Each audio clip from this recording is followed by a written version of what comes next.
নতুন 10 ও 20 টাকার পলিমার নোটের ট্রায়াল শুরুর অনুমতি দিল কেন্দ্র সরকার। এর ফলে সাধারণ মানুষের দৈনন্দিন জীবনে কিছুটা স্বস্তি আসতে পারে। নোট সহজে ছিঁড়বে না, ময়লা কম ধরবে, ফলে ব্যবহারও হবে আরামদায়ক। বাজারের লেনদেন আরও সহজ হবে কি? আর মানুষ কি এই নোটকে দ্রুত গ্রহণ করবে? চলুন দেখে নেওয়া যাক।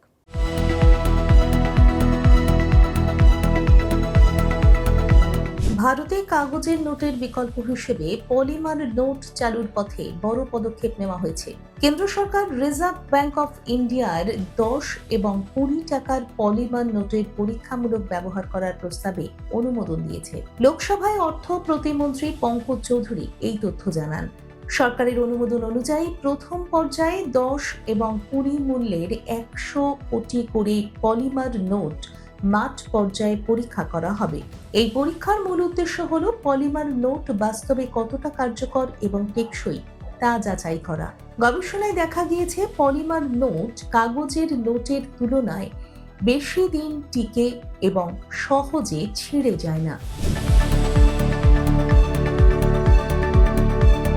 পলিমার নোট বিশেষ করে প্লাস্টিক দিয়ে তৈরি হয়, যা জল প্রতিরোধী এবং ময়লা কম ধরে। ফলে এই নোট পরিষ্কার রাখা সহজ হয় এবং দীর্ঘদিন ব্যবহার করা যায়।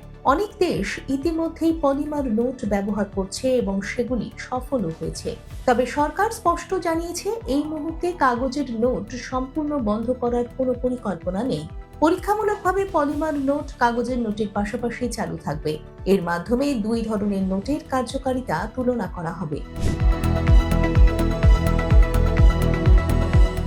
এছাড়া ডিজিটাল পেমেন্ট ব্যবস্থাও আগের মতোই চলবে। নগদ লেনদেন ও ডিজিটাল পেমেন্ট দুই ব্যবস্থাই একসঙ্গে চলবে বলে জানানো হয়েছে।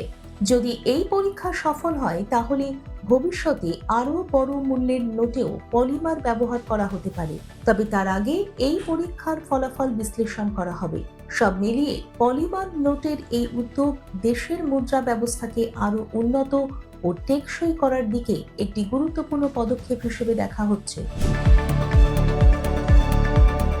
দেখুন এই সময়ের তথ্য ও চিত্র প্রতিদিন রাত 9টায় ও সকাল 8টায় শুধুমাত্র চ্যানেল 1-এ।